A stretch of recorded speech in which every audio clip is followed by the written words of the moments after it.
if someone asks, thinking about changing the tyres on the bike, what do people recommend? My God, it's like the gates of hell have been opened, isn't it? You'll get 25 people, all of which claim to be tyre experts, all recommended a different tyre.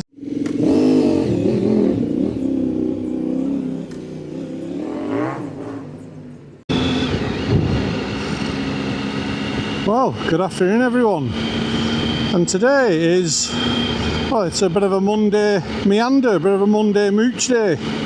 We're out and about, no particular place to go, it's just a nice evening. The scorching, blistering temperatures of the weekend have cooled down a bit, so I thought I'd get out on the flying Satsuma for half an hour. And I'm also trying out a little change I've made, a little change to the rear suspension. So the last couple of weekends we've been away camping. We did the ABR festival and we were up in the Lake District before that, and with myself on the bike and all the camping gear and all the other stuff, I noticed the back end was just sagging down a bit. It felt like it was a bit boggy and a bit saggy. It felt like it was bottoming out whenever I was going over speed bumps or bumps in the road. So when I came back from ABR and cleaned the bike, I had a quick look at the rear suspension. It was set all the way to its softest setting, as soft as it could go. Now, I've had this bike a year now, and I've owned it before in 2020, before that for a year, and all the time I've owned it I've never touched that rear suspension, so I assume it's been on its softest setting all the time I've been riding it. Now, what I thought I'd do is firm up the rear suspension, cranked it up as hard as it can go, come out for a bit and see if it's made any difference. So it's gone from the full extreme of soft to the full extreme of firm, and I can report it appears to have made absolutely no difference of any description.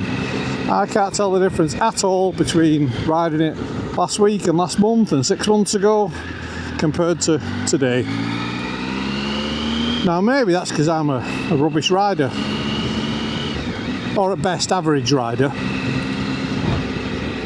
or maybe I don't push on enough and hustle enough to really notice the difference in suspension settings. But it got me thinking about things like suspension, things that people say you should set up and spend time on, and I wonder how much a difference it makes to an average Joe rider like me. Because in all the years I've been riding, and that's 25 years almost, and riding all kinds of bikes on all kinds of roads and being on tour in Europe and lots of different things, I don't believe I've ever once adjusted the suspension on any bike I've ever owned. As far as I can remember, I've never changed it.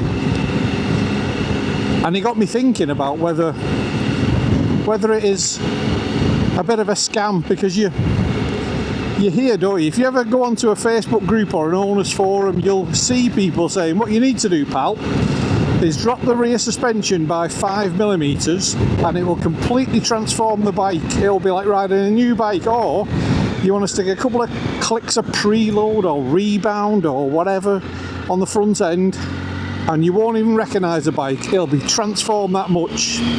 And I just wonder how much truth there is in that.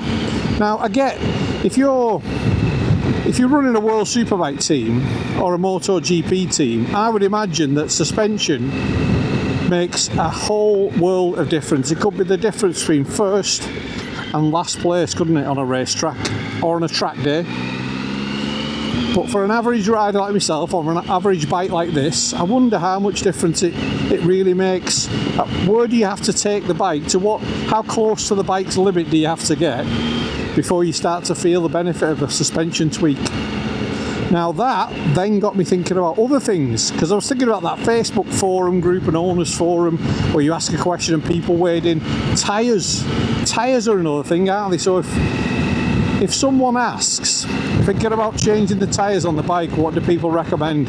My God, it's like the gates of hell have been opened, isn't it? You'll get 25 people, all of which claim to be tyre experts, all recommended a different tyre. So the first person will come along and they'll be saying, what you need is the latest Michelin. Get one of those, because in the wet, in the dry, in all conditions, there is no better tyre on the planet. And then 5 minutes later, someone else will come along and say, no. What you need are the new Dunlops. Get the new Dunlops, they're way better than the Michelin. Then you get someone coming in about the Avons, and then the Maxis, and then the Contis. And before you know it, you've got 25 different people giving 25 different recommendations, all claiming that they're the best tyres you can possibly buy. And again, I wonder how much difference does it make? How much difference does it make between one tyre and the next for the average rider? Not for those people on the cutting edge of track days and competition, and none of those guys. I'm on about for the average Joe like myself, riding a fairly sensible mock adventure bike like this on British roads. How much difference does it make? Is one tyre the same as the next? And then of course you've got the oil discussion, haven't you? Same principle.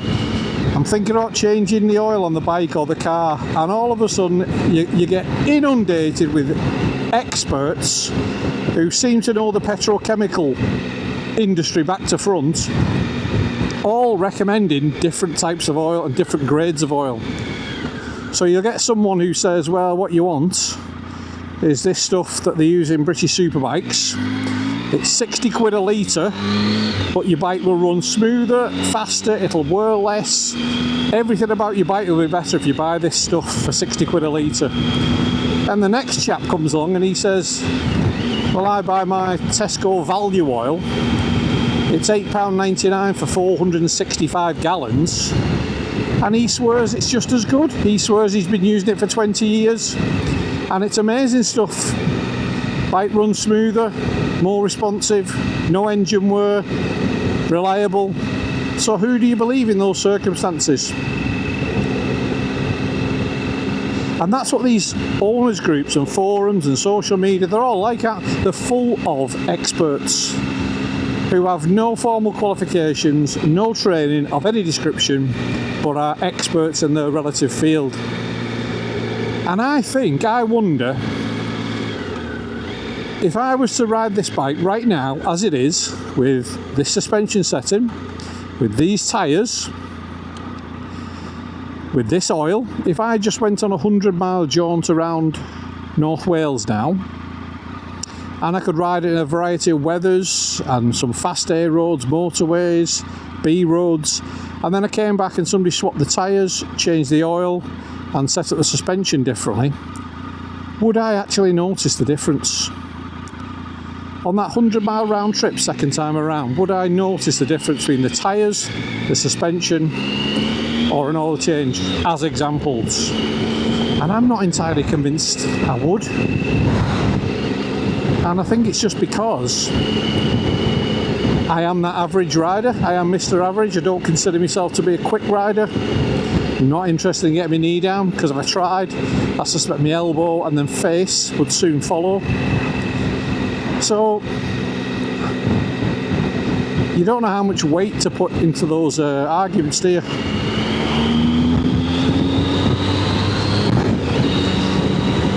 And that then got me thinking, because we've just come back from the ABR festival, and I will say, by the way, if you've not been to the ABR, you should definitely go. It's a brilliant place. We probably won't be going next year for the next couple of years, but I'll explain why. But if you haven't been before, you should definitely go. One of the reasons to go there is because pretty much every manufacturer you can think of is there. They have display stands and tents and marquees with all the latest bikes. Their entire product range is there. All the Japanese stuff, Ducati are there, Harley Davidson are there. You get all the upcoming sort of Chinese brands, your Vosges and your Morbidellis and Benellis. All those guys are there, and it's like going to every single showroom within 50 miles of your house in one day. You get to see everything, and if you're patient enough and you're willing to queue up and sign on the dotted line, you can take pretty much any of those bikes out for a test ride, an accompanied test ride. So it's worth going just for that. But at the ABI, it got me thinking. I had a look at the Vosges 900 DSX bike. Now, I'm not willing under any circumstances to spend £23,000 on a bike. So the new BMs, the Ducatis, that's never happening in a month of Sundays. Even if I could afford it, no way would I spend 23 grand on a bike. And even the Japanese sort of mid-range stuff, nowadays you're looking at 14 to 18 grand. And it's just a lot of money, isn't it? It's an awful lot of cash. Especially when you don't use it every day of the year. You know, when you're only going out on a weekend or when the weather's good on an evening like this, it's a lot of money to part with just for occasional use. But the things like the Vosges and the new Morbidelli, the 1002 I think it is, the V-twin one, they are just cheap as chips. So the Vosges, I think, fully kitted out with top box and luggage, I'm sure was something like 8.5 grand, maybe 8 grand without the luggage. And that's just ridiculous, isn't it? That is, you think that is just giving it away. So I was looking at it on the stand, on the MotoGB stand, and thinking that makes an awful lot of sense. That's got to be worth considering. Because 23 grand, absolutely no chance, but 8 makes a lot more sense, doesn't it, for a brand spanking new piece of kit. And I've talked about this before, and I think it was in the first video made about getting tempted to buy a new bike. And there's nothing really would tempt me to part with 16 grand, nothing. But 8 grand, starting to make a bit of sense, isn't it? So in the same way that we talked about suspension settings, tyres, oil, all that kind of thing, you wonder if spending that amount of money on a brand spanking new bike would make a marked difference, would be completely different, would be a totally different riding experience to riding this bike, which is 16 years old and has done nearly 30,000 miles. So would a brand spanking new bike completely blow this into the weeds, and it would be worth every penny? So I started thinking along the lines of the suspension, tyres, oil, and the differences of opinion you get on that, and whether or not someone like me would notice the difference. And I thought, well, if I did buy a new bike, if I bit the bullet and bought this new Vosges 900 DSX, what would it give me? What would I get over and above this bike? What would be different? So I suppose one of the main things, I guess, is reliability, isn't it? When you get a brand spanking new bike, you sort of expect to have a degree of confidence in terms of reliability. You buy it because you think, well, this isn't going to let me down. It's brand new. Everything about it's new. It's going to run perfectly. I'm never going to never going to leave me stranded. Well, the thing is, I feel that way about this bike. I feel exactly the same. I have no real hesitation in terms of taking this bike anywhere because I believe it will be completely reliable. So I'll just jump on it and go wherever we're going without worrying too much about it. And if one of my friends rang me and says, let's go to Scotland at 8 o'clock tonight, I'd just jump on the bike and go. I wouldn't think about whether or not it would get me there or whether or not it would leave me stranded. I'd just jump on it and go.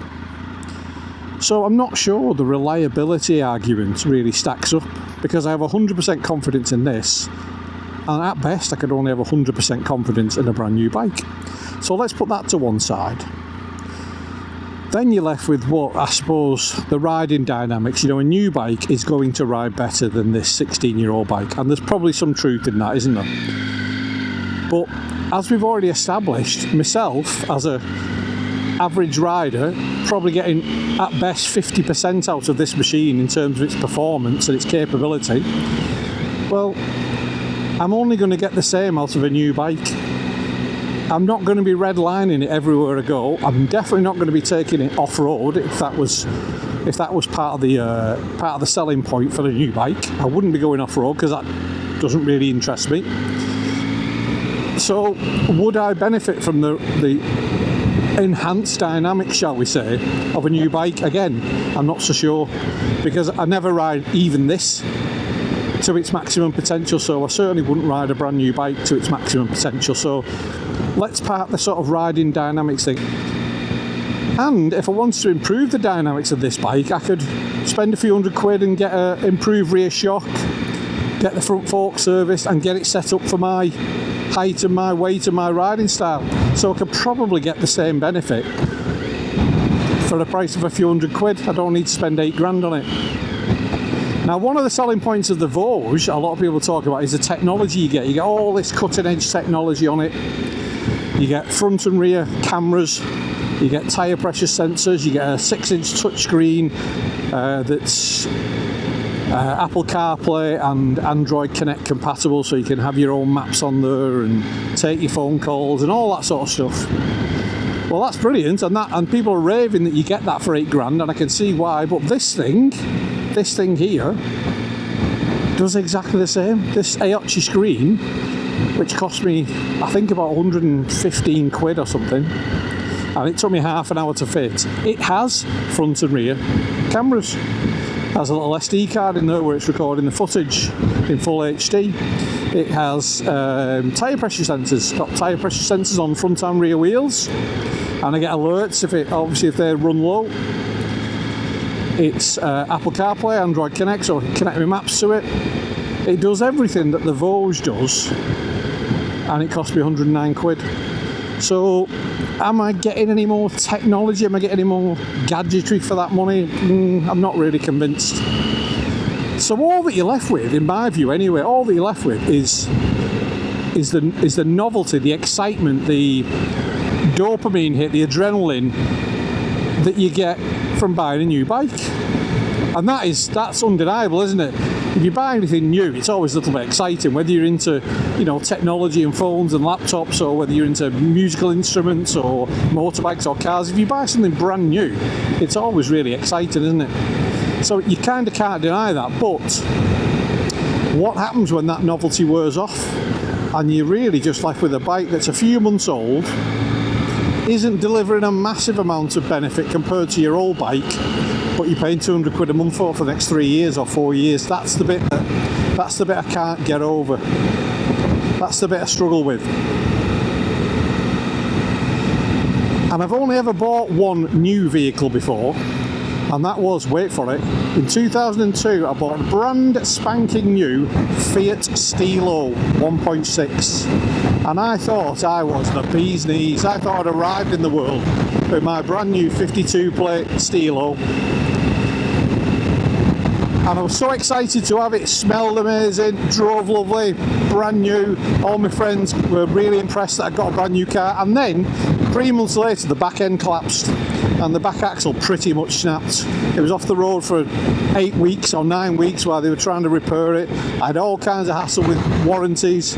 I'm sure I had a Fiat Cinquecento or something equally rubbish as a hire car for a couple of months, and all the time I was still paying me £200 a month for it.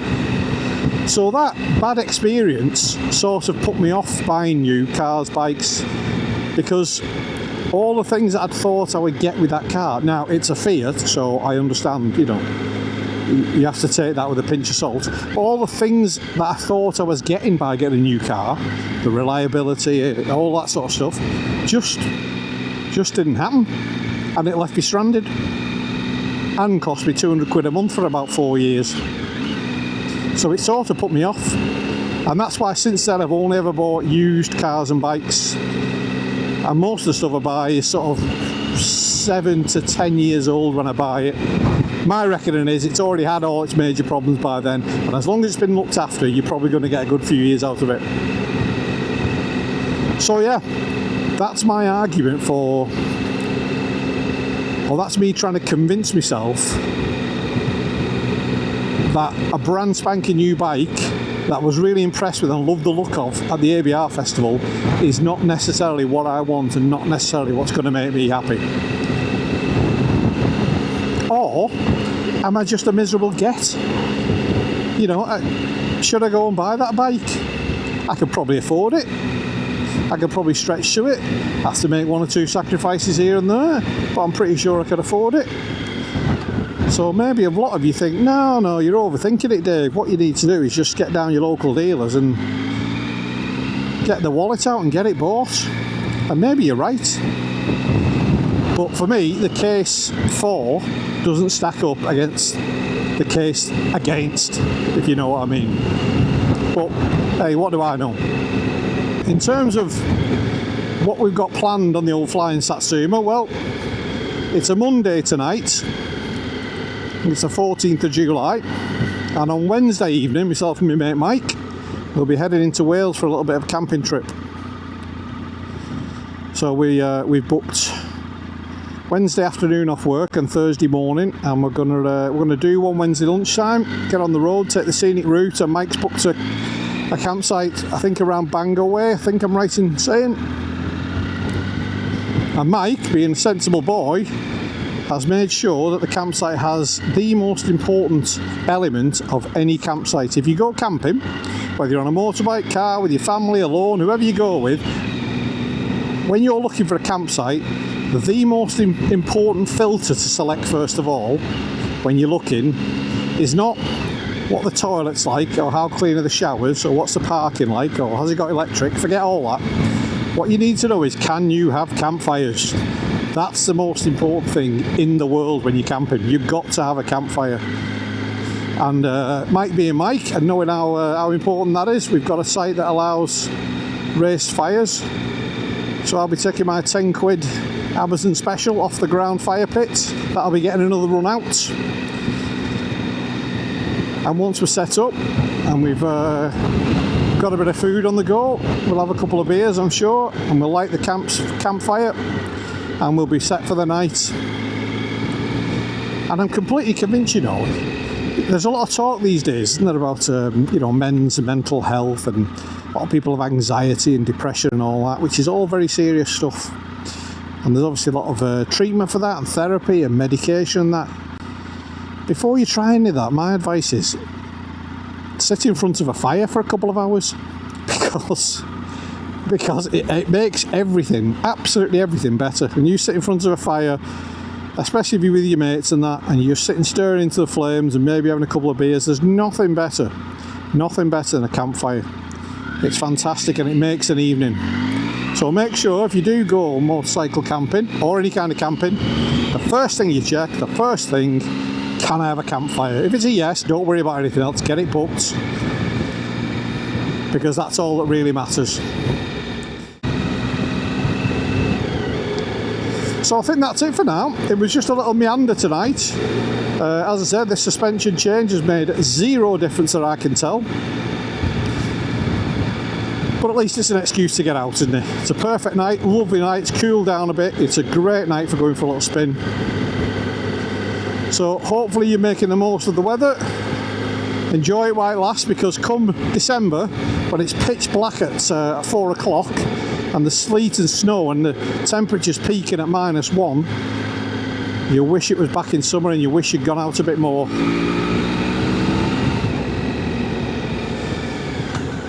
So for now, I'll leave you, and I'll see you on the next one.